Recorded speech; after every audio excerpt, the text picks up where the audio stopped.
कर्मण्येवाधिकारस्ते मा फलेषु कदाचन मा कर्मफलहेतुर्भो मा ते संगोऽस्त्वपि कर्मणि।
हो महाभारत कथा,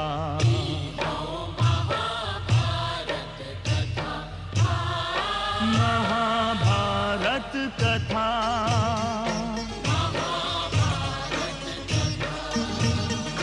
कथा हो पुरुषार्थ के, स्वार्थ के, परमार्थ के, सारथी बन ले जहां सिर किसन भारत पार्थ के। हर दिशा में शब्द गूंजन साच सार्थक सर्वथा, हर दिशा में शब्द गूंजन।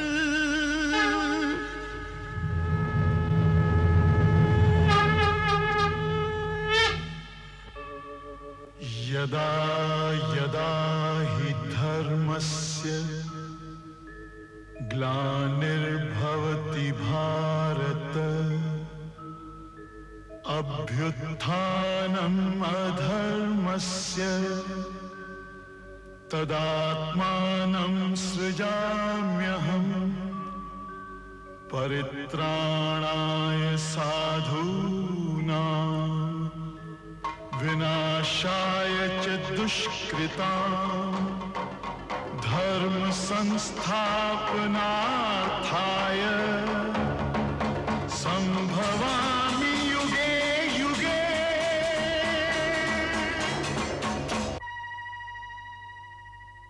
हम त निरपेक्ष हैं। एह खातिर शब्द के बिगर चबैले कह सकत हैं कि कौनो ढकना से ज्वालामुखी के मुंह ना बंद कैल जा सके। बाकी हस्तिनापुर में राज के बंटवारा के ढकना बना के एगो ज्वालामुखी के मुंह बंद करे के जतन कैल जा रहल बा। और युधिष्ठिर शायद शांति का खोज में घाटा के ई सौदा कभी ले ले। बाकी समय होखला का नाते हम जे कुछ जानत हैं ऊ बता रहल बानी। धृतराष्ट्र के ई निर्णय कौनो सीधा सादा झगड़ा से बाँचे वाला निर्णय नहीं खे। धृतराष्ट्र भले ही अतना ना सोचले हो खस, बाकी शकुनी बहुत सोच समझ के ई योजना बनवले रहे। खांडव प्रस्थ जमुना का पश्चिमी किनार पर पथरैला भूमि के एगो उबड़ खाबड़ क्षेत्र रहे, जहमा नागबंसी और असुर जाति के लोग रहत रहे। इहे कारण रहे कि जमुना के एह पार बसल हस्तिनापुर के राजधानी बना दिहल गईल। ता खांडव प्रस्थ हस्तिनापुर राज के एगो हिस्सा होखे के बाद भी लगभग हस्तिनापुर में ना रहे। ता खेल ई खेलल जा रहल बा कि आधा राज पांडवन के अवश्य दिहल जाए, कि धृतराष्ट्र पर अन्याय के आरोप ना लागे। बाकी वास्तव में एगो शून्य का सिवाय पांडवन के कुछ ना दिहल जात रहे। और यही खातिर भीम, अर्जुन, नकुल और सहदेव के ई बंटवारा के प्रस्ताव नीक ना लागल। जेठ पिताजी के मीठा बोली के मृग तृष्णा बड़ा भयानक बा बड़का भैया। उनका सुझाव पर तो हमरा आश्चर्य नहीं खे। वहां के पूरा ना तो आधा राज तो दुर्योधन खातिर हड़पिए ले लें। वो हमनी खातिर बड़ हमें भीम, अपना से बड़कन खातिर ऐसा चोटाह शब्द के प्रयोग तोरा शोभा नहीं देत। बाकी बड़कवा भी तो कौनो बड़प्पन दिखावे भैया। सहदेव, कजेठ भाई जी से बात करे के इहे मर्यादा हा। क्षमा चाहते माताजी, बाकी अपना माई का संगे बाकी जैसन शब्द ना बोलल जाए सहदेव। तो हम बिना कोनो बाकी के पूछे थे भैया कि जेठ पिताजी के अधिकार के दिहल है? क्यों हमार अनुमति लेले बिगर हमरा राज के बंटवारा के निर्णय ले लेस? युधिष्ठिर जे निर्णय ले ले हा, यदि वो तोहरा स्वीकार नहीं खे तो हम क्रोध में कहल बात पर पछताए भी पड़ सकता बुआ। तो फिर तू ही बतावा वासुदेव, कई अपना बड़ भाई से ऐसे बात कई शोभा देता? माताजी, बड़का भैया के निर्णय के अस्वीकार करे के तो प्रश्न नहीं खे उठत। बाकी ये भी ठीक है बुआ कि खुल के बात कर लेवे से परिवार में एकता बनल रहले। नकुल, तू बोला तू का कहे चाहत रहा? हम तो खाली यह कह चाहत रही कि हस्तिनापुर राज पर तो हमनी के अधिकार सिद्ध है। बड़का भैया युवराज निमल जा चुकल रहने, तब फिर जेठ पिताजी हमरा राज के बीच से काट के भाई दुर्योधन के काय दे दिया। सुन लेला वासुदेव, यही से खाली कह रहल बा। खाली यदि खाली हा तो एकरा बिगर ई का कहित? अरे बेटा नकुल, यदि तोहार पितामह ए निर्णय के रचयिता हवे त ई निर्णय ठीक बा। तू सब लोग के ई समझ में काहे नहीं ख्यावत कि चाहे सगरे संसार तोहार विरोधी हो जाए, बाकी तात जी भीष्म कबो तोहार विरोधी ना हो सकस। मान ली पितामह के आशीर्वाद सदा हमरा खातिर है। वहां के कुछ सोचिए कि राज के बंटवारा के प्रस्ताव रख ले होखब। बाकी हम ई माने के तैयार नहीं खी कि प्रस्ताव भी उनकरे है कि दुर्योधन के हस्तिनापुर दे दिहल जाए और हम लोगन के पत्थर के उबन जेकर नाव खांडोप्रस्थ है। हम बंटवारा स्वीकार कर लेत हई, बाकी हम हस्तिनापुर काहे छोड़ दी? दुर्योधन छोट हवे, उनकरा खांडोप्रस्थ काहे नहीं के भेजल जात? देश निकाला सदा हमरे काहे माता जी? यदि रउआ आज्ञा दी तो पितामह से हम ई तब पूछ सकत हई ना, हमरे देश के बंटवारा हो गईल, बाकी हमरा मिलल का? हाँ, का मिलल हमरा?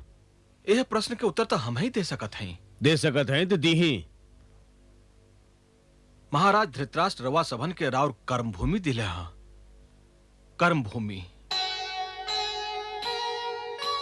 कर्म करे किस्मत बनाए, ई जिंदगी के मर्म हर प्राणी के हाथ में, ओ कर आपन धर्म, ओ कर आपन धर्म।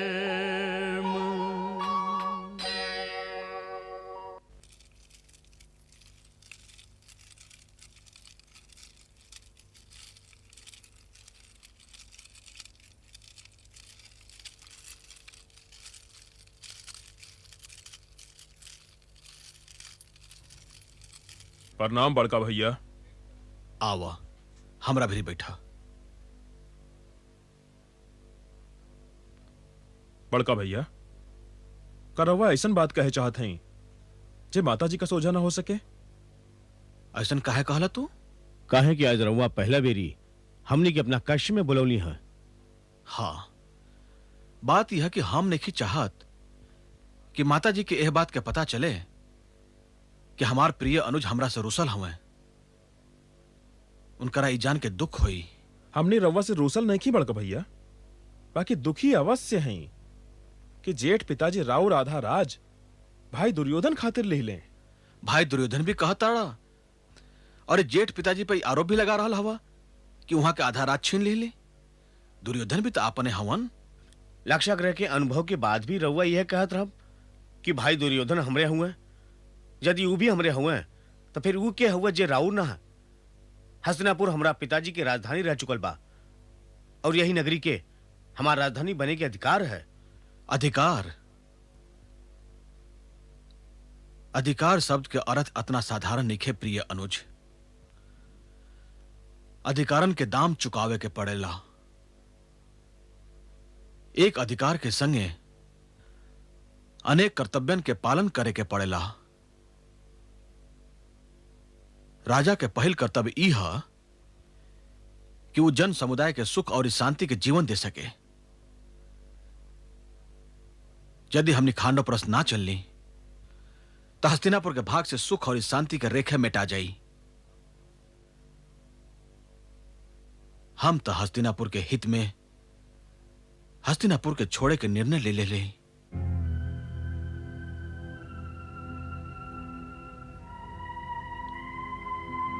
तका एकर अर्थ ई ना भइल बड़का भैया कि राव राज्याभिषेक का बाद हस्तिनापुर से हमार नाते टूट जाई। हमने से नाता काहे टूट जाए प्रिय अर्जुन? का नार कटा जाए से माई से संतान के नाता टूट जाला? नातन के जियत रखे के खातिर कबो कभार और गांव के राह पर भी जाए के पड़ेला प्रिय अर्जुन। बाकी हमनी में से केहू राउर निर्णय के विरोध तो ना कैले बड़का भैया। हमार भाई तो हमार विरोध कर ही ना सकस। प्रश्न तोहरा विरोध के नहीं खे, प्रश्न तोहरा सहयोग के। हमनी के खांडव प्रस्थ के इंद्रप्रस्थ बनावे के हवा। का वासुदेव कृष्ण ना कहले रहन कि हमनी के जेठ पिताजी हमनी के हमार कर्मभूमि देले हवे? यदि सफल होखब तो हमनी, और यह सफल होखब तो हमनी।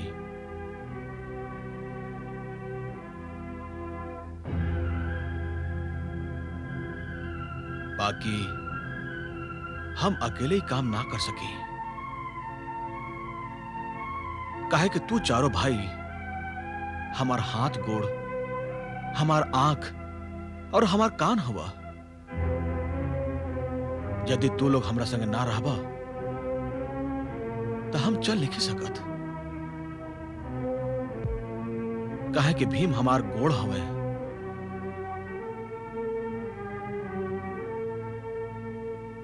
हम अपना दायित्व के बोझ ना उठा सके। काहे कि अर्जुन हमार हाथ हवे।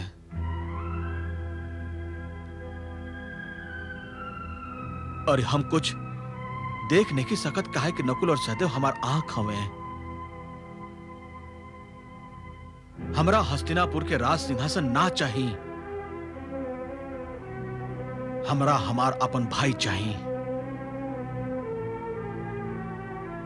यदि तू लोग हमरा संगे रहा तो हम ओ खांडव प्रस्थ के उबड़ खाबड़ पथरैल और कटैल भूमि के स्वर्ग बना देव कि स्वयं इंद्र भी स्वर्ग के छोड़ के हमरा नगरी में आवासी है। और माता जी तो ऐसे भी हस्तिनापुर में रहले नहीं चाहत। फिर वो यदि तू लोग हमरा यह निर्णय से सहमत नहीं खा तो हम अभी जाके जेठ पिताजी से कह देते हैं कि हमारे भाइयों के शांति ना हस्तिनापुर चाहिए। ई कबो मत सोचिया कि हम डर के बंटवारा मान ले हैं। बाकी हम जब ले टारल जा सके यह युद्ध के टारे के चाहत हैं। यदि युद्ध भइल तो गंगा जी के संग संग लहू के एगो और नदी बहे लागी और लहू के नदी के पाट गंगा जी के पाट से कहीं अधिका बड़ हुई। यहां तो हमार समय मामा जी गंधार नरेश शकुनी के षड्यंत्र के चुंगल में कटिए जाई। यहाँ युद्ध बा, वहां शांति बा, यहाँ विनाश बा, वहां प्रगति। यहाँ के राजभवन के आधारशिला में एगो नोना लाग चुकल बा। वहां हमने एगो नया नगर, एगो नया राजभवन के निर्माण करब। शांति के खोज में यदि चक्रधारी कृष्ण मथुरा छोड़ के द्वारका जा सकेले, तो हमनी सब हस्तिनापुर छोड़ के खांडवप्रस्थ काहे नहीं की जा सकत? सच पूछा तो हमार चिंता ई बा कि उहवा गांधार नरेश शकुनी हमनी के सुख चैन से रहे दिए भाना।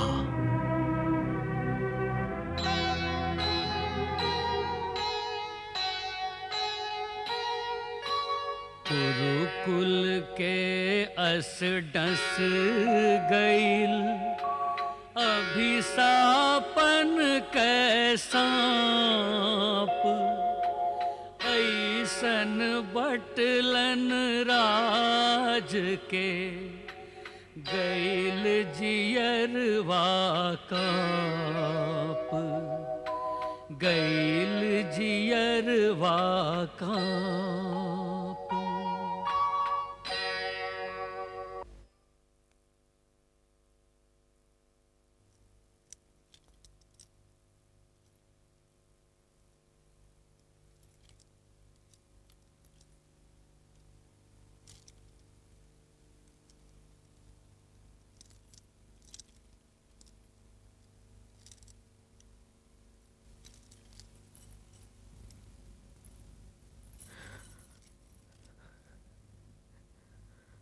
रउआ कबले जागत रहब आर्यपुत?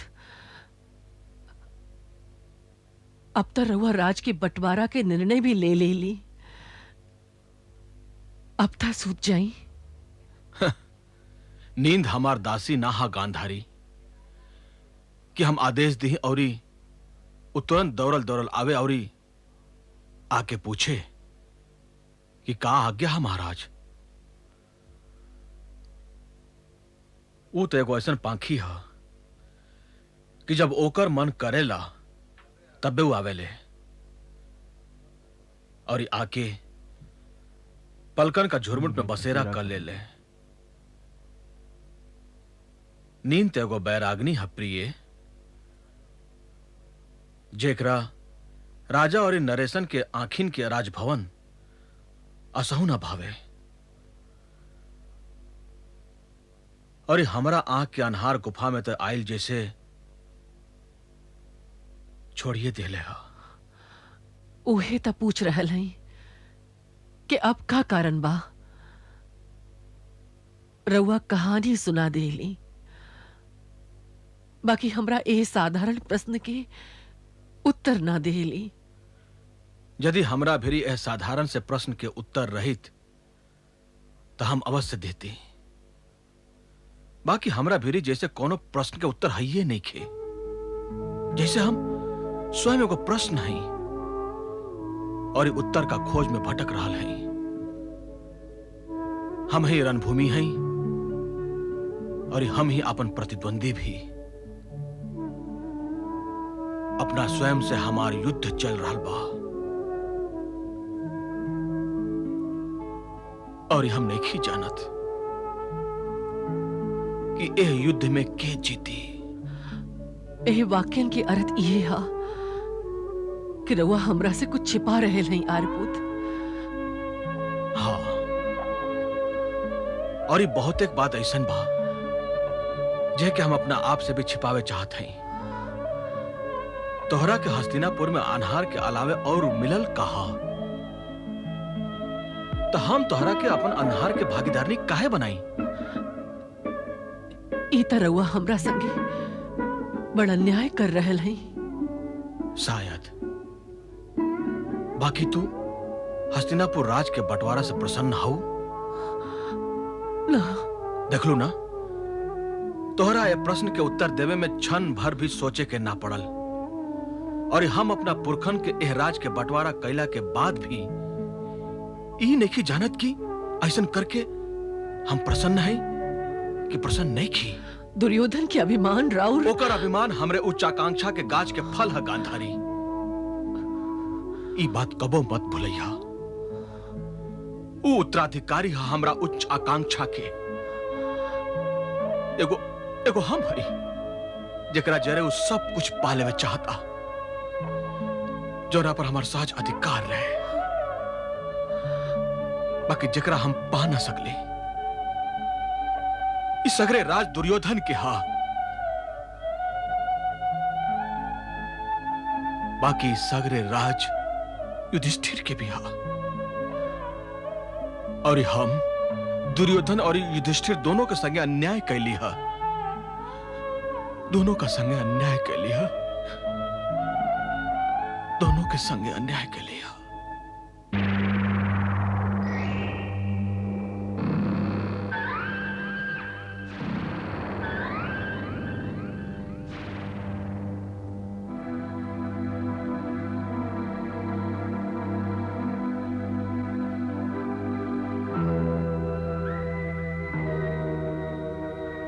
मामा जी, माथ पर अभी चिंता के लकीर का है। और का अब तो हमरा छाती से पांडवन के पंचसूल भी निकस गए। हाँ, बाकी पंचसूल में लपेटा के हस्तिनापुर के आधा राज भी तो हमनी के हाथ से निकस गए ना। ये नीक तो हमरा भी ना लागल मामा जी। आगे हम करती का? पिताजी की निष्ठा बीच से कट गई बा। वो हमार तो है हमें, बाकी दुख के बात तो ये है कि पांडवन के भी हमें। छोटकी माई का सोझा आवते वो कुछ का ना पावस। यही खातिर वो आधा राज के जाय दी ही मामा जी। सगरे पृथ्वी जे पड़ल बा, और ये हम ए राज के सीमा के स्वयं बढ़ा सकत हई। एकरा में तो हमरा संदेह नहीं खे दुर्योधन। बाकी हस्तिनापुर राज के एगो टुकड़ा हाथ से निकसिए गई न, और जब ले ये एगो टुकड़ा फिर उसे हस्तिनापुर में ना मिल जाए, हमरा हिया में कांटा खटकत रही।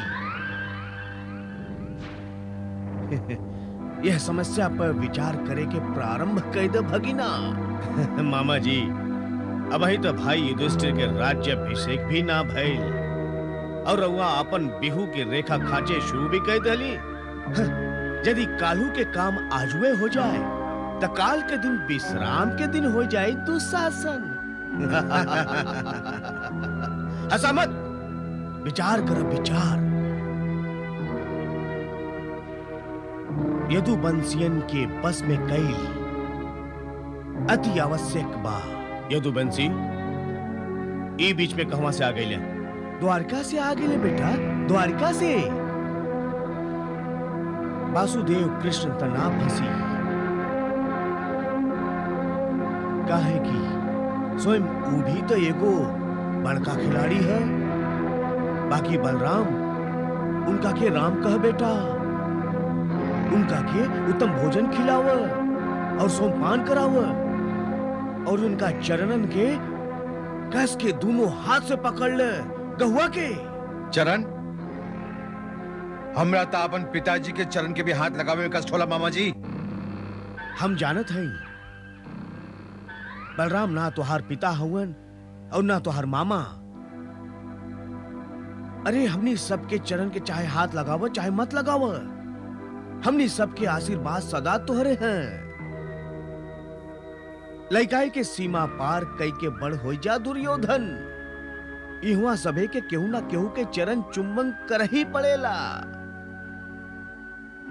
यदि जिंदगी में सफल होके चाहता रह तो केहू के चरण पकड़े सीख। यदि तोहरा से ही नहीं हो सकत तो हम चली गंधार। अरे मामा जी, अजुले कबो ऐसन भइल ह कि रवा जे भी कहले होखी हम ओकरा माने में आना कानी कहले होखी। बलराम तो फिर बलरामे सही। शाबाश बेटो। ये का है कृष्ण? द्वारका से सुभद्रा संदेशा भेजले है दाऊ। का लिखले है? कुछ ना, सब कुशल मंगल है। हाँ।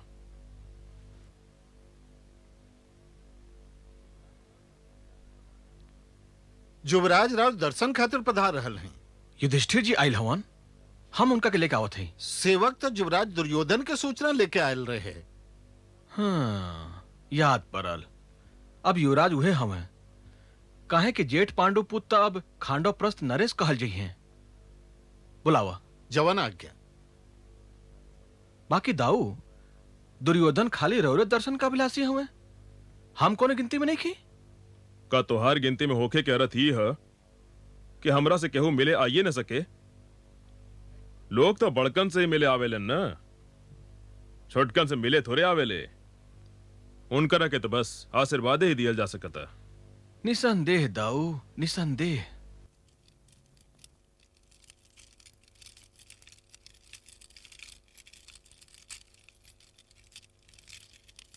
प्रणाम दाऊ।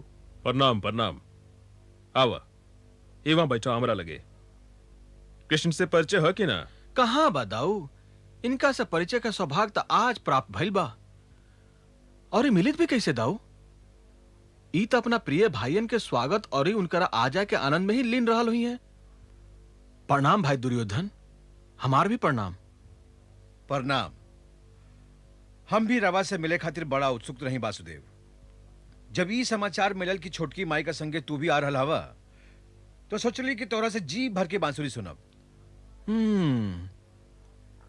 अर्थात अपने जीव भरे के बात सोचलो तो भाई दुर्योधन। बाकी वो बंसी तो हम नंदगांव छोड़ आए हैं। तब तो रवा नंदगांव का बहरे रहे वालन के संगे बड़ा अन्याय कली वासुदेव। काहे दाऊ? हाँ भाई, एकर बात तो यह जाने कब केकरा पकड़ ली ही, कब केकरा छोड़ दी ही, एकर तो कौनो ठिकाने नहीं खे। बड़ा निर्मोही है ही। बाकी दाऊ रवा के तो हम कबो नहीं छोड़ ले। हम छोड़े देव तब न छोड़बा। चली दाऊ, रवा के हस्तिनापुर भ्रमण करा दी। हमार नगरी द्वारिका जैसे तो नहीं खे, बाकी देखे जोग अवश्य बा। हाँ दाऊ, अवश्य जाही। तू न चल बका? ना दाऊ, हम तनिका देर खातिर पहले विदुर जी के घरे जाइब, फिर द्रोणाचार्य जी और पितामह भीष्म के दर्शन करब। ये वो लोग हमें जोराज जिनका इहवा रहला के कारण राव हस्तिनापुर आदर जोग बा। अच्छा तो ठीक बा, तू ये लोगन से मिलावा, हम तो जा रहल हैं। इली दाऊ।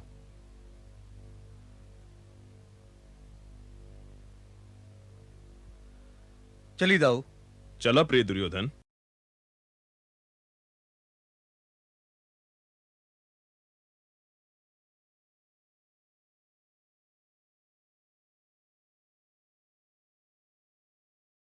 वाह, सरसों के ऐसा स्वादिष्ट साग तो हम कबो खैल ही ना रही।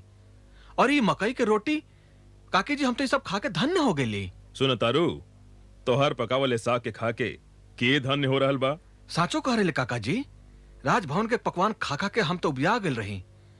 अब कब हस्तिनापुर आब तो रौरे अतिथि जरूर बनब हम। तब तक घर के भागे खुल जाई वासुदेव। आपन ई बचन भुलाता ना जाइब। इनकरा भुलाए ही तो ना आवे भाग्यवान। जे तिरलोकी नाथ ऊ खाए विदुर कै साग, अस सवाद सा गए बनल, हियरे कै अनुराग, हियरे कै अनुराग। एगो प्रश्न करी वासुदेव? काहे ना, अवश्य पूछी। प्रश्नन के उत्तर देवे खातिर ही तो हम यहाँ आयल हैं। कौंपिल्य से द्वारका का राह में हस्तिनापुर तो ना आवे कि आवेला? आज के भारतवर्ष के कोनो राह हस्तिनापुर से कतरा के जाइए ना सके विदुर जी। और रवा स्वामी रहस्य जानत हैं, जवन हो रहल बा ओकरा के होखे दी, और जो होखे वाला बा ओकर प्रतीक्षा करी। हमरा हस्तिनापुर के ई कैसन बाउर दिन चल रहल बा वासुदेव। यदि ऐसन ना होखित त का युधिष्ठिर जैसन जोग कुमार के ऐसे घर निकाला मिलित। दिन तो शुभ या अशुभ होखबे ना करे काकी जी। शुभ भा अशुभ होले कर्म, खाली कर्म। यदि नियम ई है वासुदेव, तो फिर युधिष्ठिर के ओकरा शुभ कर्मन के दंड काहे भोगे पड़ रहा है? बाकी रवा एकरा के दंड मानते काहे हैं आचार्य? का कोनो नगर के निर्माण के अवसर मिलल दुर्भाग्य है? का राजकुमार दुर्योधन यह दायित्व का कसौटी पर रवा विचार से ठाड़ हो सकत रहन? और यदि ना तो फिर जे हो रहल बा उहे होखई चाहिए। राजकुमार युधिष्ठिर अपना अनुजन के लेके प्रगति का राह पर अपन यात्रा शुरू करे वाला हवे। बाकी दुर्योधन तब बेबस हवे, वो यात्रा ना कर सकस। ऐसन काहे? ऐसन एक खातिर आचार्य कि दुर्योधन अपना आप में कुछ हइये नहीं खन। वो तो महाराज धृतराष्ट्र के गाछ के खाली एगो टहनी हवे,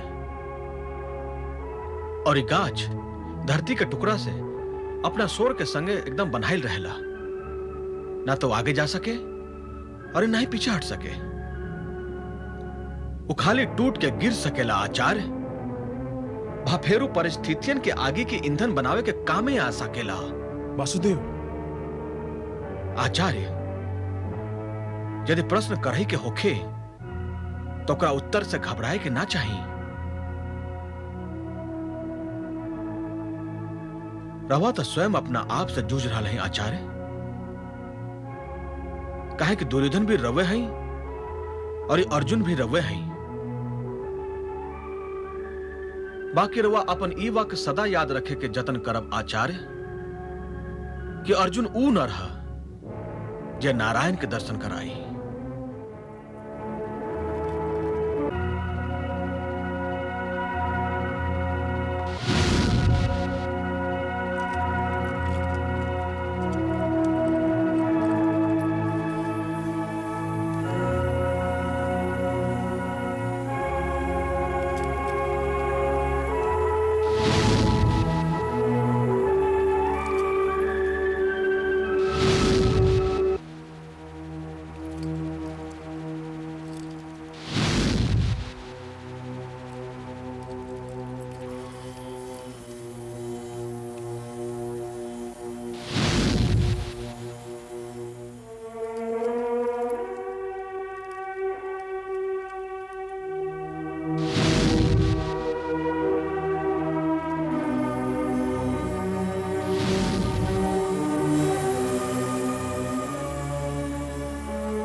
पितामह, कहीं गाछ तुहार कोनो शत्रु है बेटा। क्रोध के सबसे बड़ अवगुण इहे है बेटा कि वो दोषी और निर्दोष में कौनो अंतर ना कर सके। तो धृतराष्ट्र के अन्याय के क्रोध बेबस गाछ पर उतार रहल हवा, जबन रक्षा भी ना कर सके। जबकि क्षत्रिय का पहला कर्तव्य यह है कि वो बेबस की सहायता करे। यदि रउआ जानत रही पितामह कि जेठ पिताजी हमनी संगे अन्याय कैले हो, तो फिर रउआ ओ अन्याय के विरोध काहे न कैली? का न्याय के जानत भर भी अन्याय पर चुप रह गई? अन्याय के आपन सहयोग देवे का समान नहीं के पितामह? अवश्य है बेटा, अवश्य है। बाकी हस्तिनापुर के विनाश से बचावे के और ये कौन राह लौकत भी ना रहे। यदि जेठ पिताजी बीच से हट जास तो हमार ये धनुष इस समस्या के समाधान बन सकता पितामह, इस समस्या के समाधान बन सकता। और इस शायद बने भी। चूका मत बेटा, बूढ़ हो चुकल हैं। तोरा से 3 पीढ़ी पीछे के आदमी हैं। आंख मधिमा चलल हा। आवे वाली रात का ओपार जे दिन हा, वह शायद अब हमरा के ठीक से लौकत नहीं खे।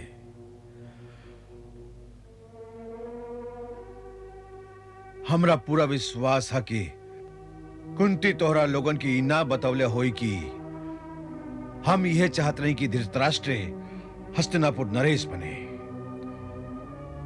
ऐसा नहीं खे कि हमें नहीं खी जानत कि कौनो ज्योतिहीन के राज सिंहासन पर कौनो अधिकार ना हो सके। हम धृतराष्ट्र के खाली एक खातिर राजा ना बनावे चाहत रही कि वो एगो जेठ बेटा हा, बल्कि हमार शिष्य भी हा। और हम जानत रहे कि यदि वो राजा ना बनी तो वो यह सोचे लागी कि ओकरा संगे बहुत बड़ा अन्याय हो गई हा। और ओकर यह सोच ओकरा एगो अधुराइल व्यक्तित्व वाला व्यक्ति बना दी जे हस्तिनापुर का हित में ना हुई। बाकी ओह बेरा विदुर अपन नया नया नीति ज्ञान लेके हमरा सोझा आ गई और हम कुछ ना कर सकली। हमरा चुप रह जाए पड़ल। यदि ओह दिन माता सत्यवती पांडु के हस्तिनापुर नरेश ना घोषित कैले रहती तो आज ये समस्या ना उठित। कहे कि तब धृतराष्ट्र के प्यास बुता गैल रहित और वो आज ये सोचे लागित कि राज करे जो खाली युधिष्ठिर हवे। बाकी जे कुछ ना भइलो पर रोला से का लाभ। भविष्य का ओर देखे के चाहिए, शांति का ओर ही देखी चाहिए।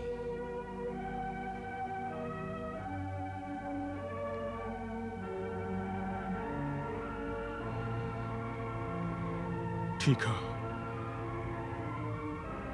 तब फिर रवा हमनी संगे चली पितामह। हम ये राज त्याग सकत हई, बाकी रवा हमरा से न त्यागल जाए पितामह। रवा हमरा से न त्यागल जाए पितामह।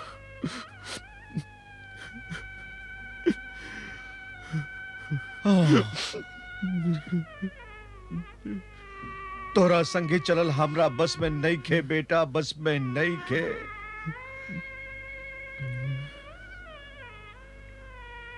जैसे गाय अपना खूंटा से बन्हाइल रहे लेना, हम हस्तिनापुर सिंहासन से बन्हाइल हैं।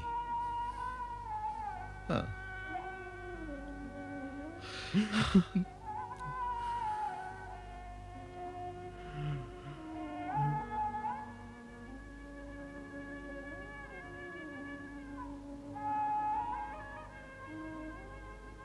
महाराज के आदेश है कि युवराज युधिष्ठिर के राज्याभिषेक में सगरे प्रसिद्ध आचार्य और शास्त्री आमंत्रित कइल जाएं। 1008 ब्राह्मण महावत एगो पुरोहित का देख रेख में हाथियन पर गंगा जल ले आवे खातिर नियुक्त कइल जाए और युधिष्ठिर खातिर स्वयं महाराज की सवारी के हाथी सजावल जाओ। ए हाथी का पाछे पाछे सगरे ब्राह्मण गण और नागरिक मंगल गान करत चली हैं। ए राज्याभिषेक में नगर के सगरे प्रमुख नागरिकन के आमंत्रित कइल जाए। अच्छा, अब रावत सभी चली राज्याभिषेक की तैयारी करी।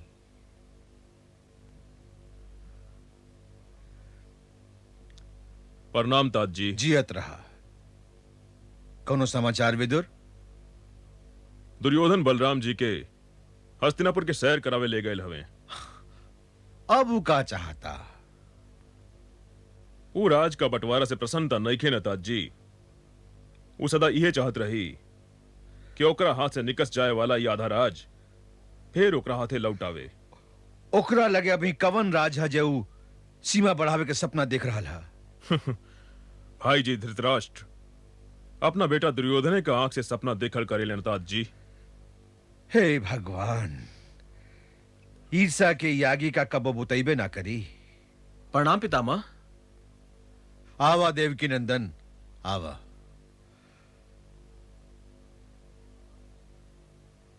और ये हमार प्रणाम भी स्वीकार करा। ई बड़कवा अपने से छोटन के कब से प्रणाम कर लेना पितामह? ई गणित के कवन नियम हमरा के तोहरा से बड़ बना देहला सा देवकी नंदन। उम्र पितामह? तू अतिथि हवा वासुदेव, तोरा के चुटला नहीं की सकत। स्थान ग्रहण करा। पहले रवा।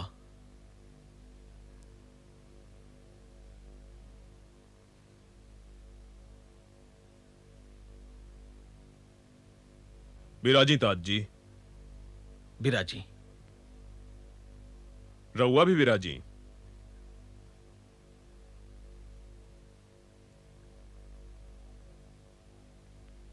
राज्याभिषेक के बाद का संकल्प है वासुदेव? हम तो पांडवन के संगे खांडोपरस जाके सोच रहे हैं पितामह। का बलराम जी संगे ना आई हैं? आपन तो उहे जानस। दुर्योधन उनका के घुमावे ले गेल रहन, लगातार घुमा दिले, अबेले लौट के नेखन आइल। तो फिर संभव है कि वो वहां कुछ दिन और ठहर जास।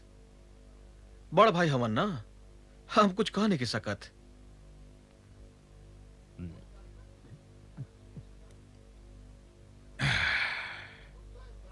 अरे दाऊ, रवा तो कुछ खाते नहीं खी? अरे ना, और ही कतना खाए, बस अब बस करत हई। अच्छा, थोड़ी काउरी खीर। दुशासन जी। खीर परोसा। थोड़ी काउरी दुशासन। बस बस बस। अच्छा दाऊ, रउआ विचार में शस्त्रन में सबसे उत्तम शस्त्र कवन है? हमरा खातिर तो हमार हल, बाकी सबसे उत्तम शस्त्र है त गदा। और तू लोग तो आचार्य द्रोण जैसन आदर जो गुरु के शिष्य हवा, और ई समझ ल कि उनकर शिष्य होखल बड़ा सौभाग्य के बात है। राव शिष्य होकर भी कम सौभाग्य का बात ना है दाऊ। अरे ना भैया ना, हम कहवा के गुरु हो गए ली, बस गदा भांज ले ही ले। बाकी रवा भीम के तो शिक्षा देले रही ना दाऊ। बाकी रउआ भीम लेखा दाऊ के आपन बुआ के बेटा थोड़े हैं भैया। घी तो खिचड़िए में जाई न। अरे अरे, ई तू का कह रहा वा? हमरा खातिर तो जैसन भीम है वैसने दुर्योधन। ठीक है, खांडव प्रस्थ से कृष्ण के द्वारका भेज दे, और फिर हम एवं चलाए कुछ दिन खातिर। कुछ दिन से काम ना चली दाऊ। हम तो जी भर के गदा युद्ध सीखब। अच्छा, जीव भर के सीख लिया, और फिर हम जीव भर के सिखा दे। अभी राज्याभिषेकता हो जाएगा। सोझ जानी बलराम से मीठ मीठ बतियाए, घाती दुर्योधन लिहेस अपने जाल फंसाए। सीख हम बीतल दिनन से नए जुग को करी स्वागत, करी स्वागत, करी स्वागत, करी स्वागत।